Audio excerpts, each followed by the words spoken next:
Mes chers enfants,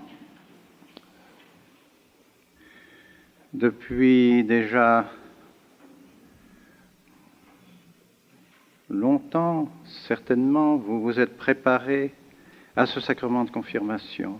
Vos parents, vos prêtres, vous ont appris ce qu'était le sacrement de confirmation. Et aujourd'hui, vous voici entourés de vos parents pour recevoir ce sacrement. Vous remarquerez que nous avons voulu donner une certaine solennité à ce sacrement de confirmation parce que c'est un très grand sacrement, très nécessaire aujourd'hui, plus que jamais, pour demeurer bon chrétien et bonne chrétienne. Car c'est pour cela que vous recevez le sacrement de confirmation. Nous recevons comme une semence dans nos âmes le jour du baptême.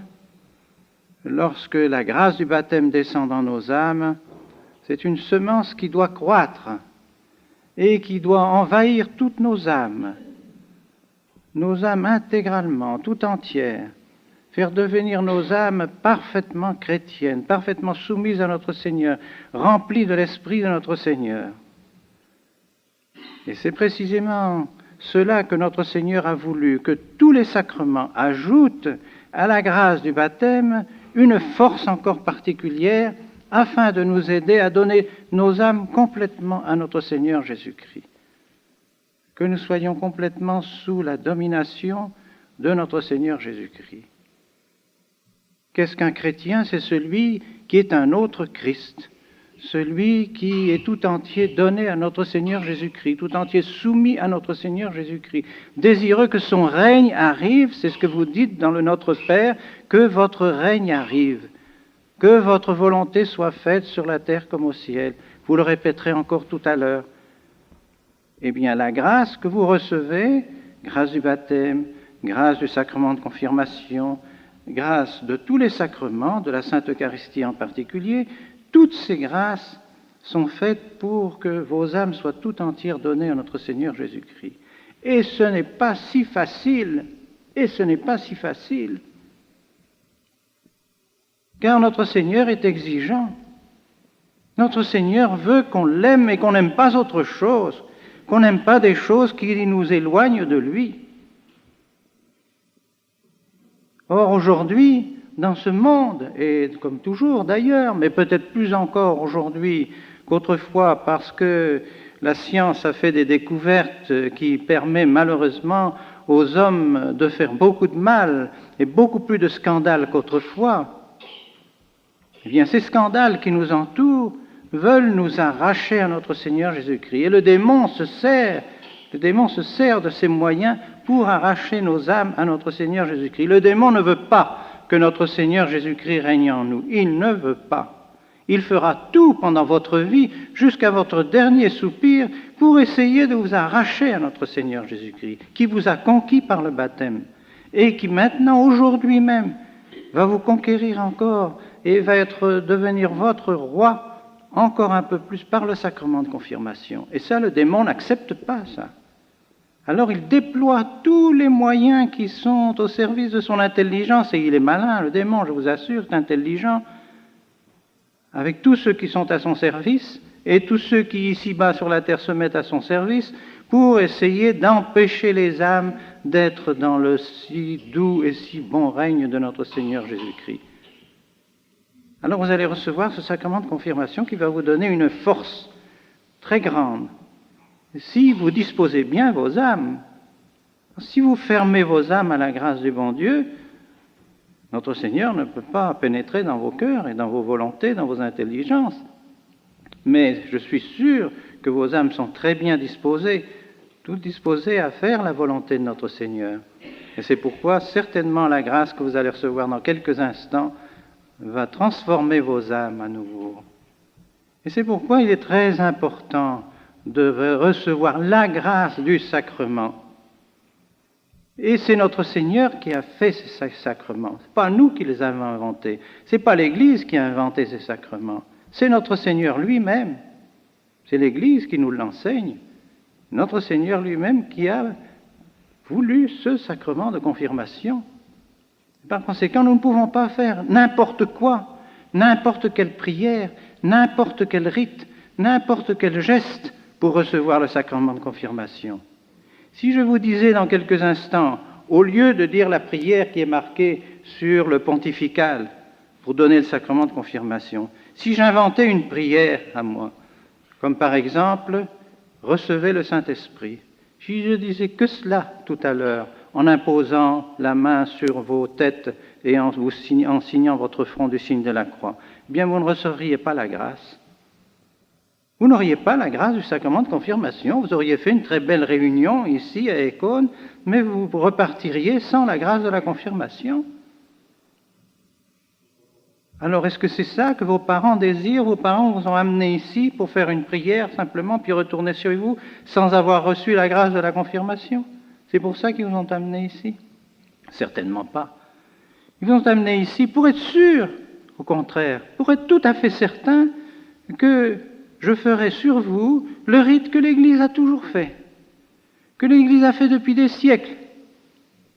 Parce que si l'Église a fait ce rite-là depuis des siècles et des siècles, et qu'elle a été très heureuse de ce rite, et qu'elle estime que c'est le rite que notre Seigneur Jésus-Christ a voulu, donc vous êtes certain de recevoir le sacrement de confirmation.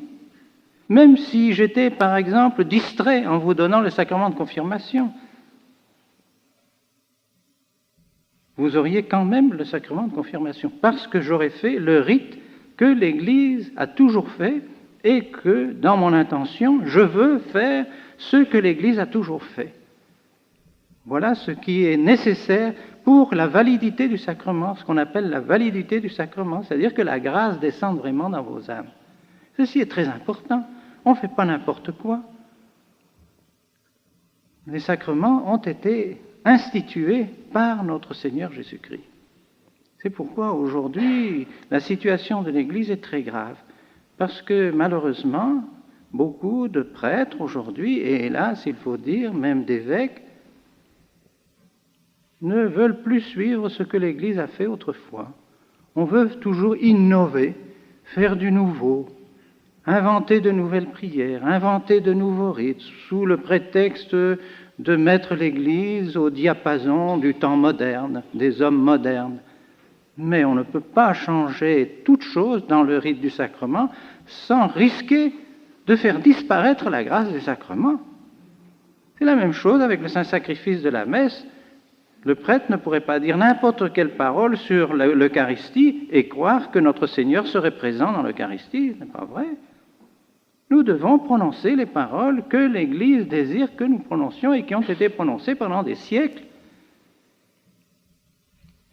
Aussi, vous pouvez être assuré que le rite que vous recevrez tout à l'heure et qui vous sera donné sera vraiment le rite de la confirmation et que vous recevrez cette grâce de la confirmation.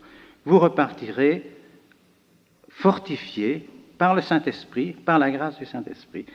Tout à l'heure, dans quelques instants, lorsque je vais commencer le rite de la confirmation, j'étendrai les mains comme ceci sur vous pour appeler tous les dons du Saint-Esprit. Ce n'est pas à ce moment-là que vous recevrez la grâce du Saint-Esprit. Mais vous savez bien que dans tous les sacrements, l'Église a voulu qu'il y ait des prières qui expliquent la grâce du sacrement, qui montrent ce que l'on va faire, comme dans le sacrifice de la messe. L'offertoire était justement fait pour exprimer l'intention du prêtre, l'intention de l'offertoire, l'intention de ce que l'on va faire. C'est une déclaration d'intention que l'offertoire dans la messe. Bien, c'est la même chose ici, au début du sacrement de confirmation, l'évêque appelle tous les dons du Saint-Esprit. Que le Saint-Esprit descende avec vous, avec tous ses dons. Mais c'est pour expliquer ce que va vous donner le sacrement, qui va vous être donné dans quelques instants après. Puis vous viendrez vous agenouiller devant l'évêque, et c'est au moment où l'évêque mettra sa main sur votre tête et vous signera du signe de la croix sur vos fronts avec le Saint-Crème et prononcera les paroles du sacrement de confirmation, que vous recevrez la grâce du sacrement de confirmation. Dites-vous bien que c'est à ce moment-là, un tout petit moment, ce n'est pas long, mais la grâce du bon Dieu, c'est quelque chose d'extraordinaire. C'est un vrai miracle qui s'opérera à ce moment-là. Soyez-en sûrs. Car qu'est-ce que c'est que ce petit geste pour la grâce que vous allez recevoir, en comparaison de la grâce que vous allez recevoir? Mais la toute-puissance de Dieu est infinie, et Dieu peut, par un petit geste, vous donner une grâce immense. Ça n'a pas été plus difficile pour le bon Dieu de créer le monde, les montagnes, tous les astres qui sont dans le ciel. Il a fallu un instant, un seul instant pour le bon Dieu pour créer tout cela.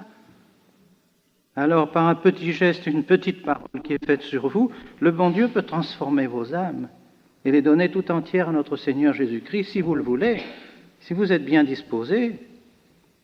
Alors, demandez dans vos cœurs à notre Seigneur de bien disposer vos cœurs, de faire en sorte que la grâce soit abondante en vous et que vous puissiez profiter de cette grâce toute votre vie, car ça ne se renouvelle plus le sacrement de confirmation. Vous ne l'aurez pas une autre fois, on ne le reçoit qu'une fois, le sacrement de confirmation, parce qu'il imprime un caractère dans vos âmes qui est visible par tous les anges du ciel, tous les élus du ciel voient ceux qui sont confirmés, ceux qui ne sont pas confirmés. Il y a un caractère, un signe qui est marqué définitivement dans vos âmes. Et c'est par ce signe, justement, que vous recevez la grâce et que cette grâce doit vous aider à être de bons chrétiens et de bonnes chrétiennes. Vous voyez comme c'est important. Pour faire le salut de vos âmes, pour aller au ciel, vous n'êtes pas pour autre chose ici sur la terre que pour aller au ciel. Ici-bas, ça dure quelques années, ce temps que le bon Dieu nous donne. Quelques années, et puis c'est fini. Il faut faire un choix. Ou pour le bon Dieu, ou contre le bon Dieu. Ou pour notre Seigneur, ou contre notre Seigneur. Ou pour la Sainte Vierge, ou contre la Sainte Vierge. Il faut faire un choix. Alors le bon Dieu nous donne quelques années. Faites votre choix. Je vous regarde. Où irez-vous? Est-ce que vous choisissez le bon Dieu? Est-ce que vous êtes contre le bon Dieu? Est-ce que vous êtes pour notre Seigneur? Est-ce que vous êtes contre notre Seigneur? Le bon Dieu regarde. Il regarde marcher les hommes vers la vie éternelle. Ce sont eux-mêmes qui choisissent. Le bon Dieu nous dit, nous donne des guides, les prêtres, les évêques, le pape, toute l'Église. Le bon Dieu nous a enseigné pendant 2000 ans ce qu'il fallait faire. Alors, pendant ces quelques années, nous avons un choix à faire. Et le sacrement de confirmation nous aide à faire ce choix. Une fois de plus, en venant ici, vous faites votre choix. Vous dites, oui, je choisis pour le bon Dieu. Oui, je choisis notre Seigneur Jésus-Christ. Oui, je choisis comme mère la très sainte Vierge Marie. Voilà, mes chers enfants, ce que vous devez penser aujourd'hui. Remerciez vos parents de vous avoir conduits ici. Remerciez vos parents de vous avoir préparés à cette grâce du sacrement de confirmation. Remerciez le bon Dieu de vous avoir donné des parents chrétiens. Combien de millions d'enfants ne reçoivent pas le sacrement de confirmation? Des millions, des millions, des millions d'enfants qui ne reçoivent pas le sacrement de confirmation, qui ne choisissent pas notre Seigneur Jésus-Christ, parce qu'ils n'ont pas de parents chrétiens, ou que les parents ne s'occupent plus de leurs enfants, les abandonnent, ne les conduisent pas à notre Seigneur.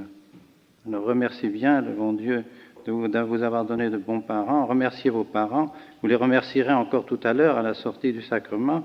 Vous direz merci à vos parents de vous avoir conduits ici, de vous avoir procuré ce sacrement de la confirmation, de même que vous remercierez tous ceux qui vous ont aidé à vous préparer à ce sacrement.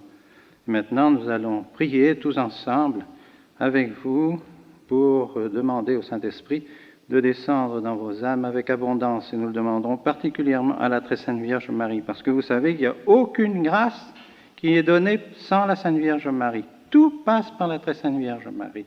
Elle est le canal par lequel toutes les grâces nous viennent, parce que c'est par elle que nous a été donné notre Seigneur. C'est son fiat. Quand elle a dit son fiat, alors elle nous a donné notre Seigneur Jésus-Christ. C'est pourquoi que le bon Dieu a voulu, par un mystère de sa miséricorde, de sa bonté, faire en sorte que toutes les grâces nous viennent par la très Sainte Vierge Marie. Pourquoi elle est notre mère, la mère de nos âmes. Pourtant, il faut la prier, il faut l'invoquer souvent, il faut réciter votre chapelet afin d'être toujours sous la protection de la très Sainte Vierge Marie, qui vous gardera et vous conduira pour l'éternité. Au nom du Père, et du Fils et du Saint-Esprit, ainsi soit-il.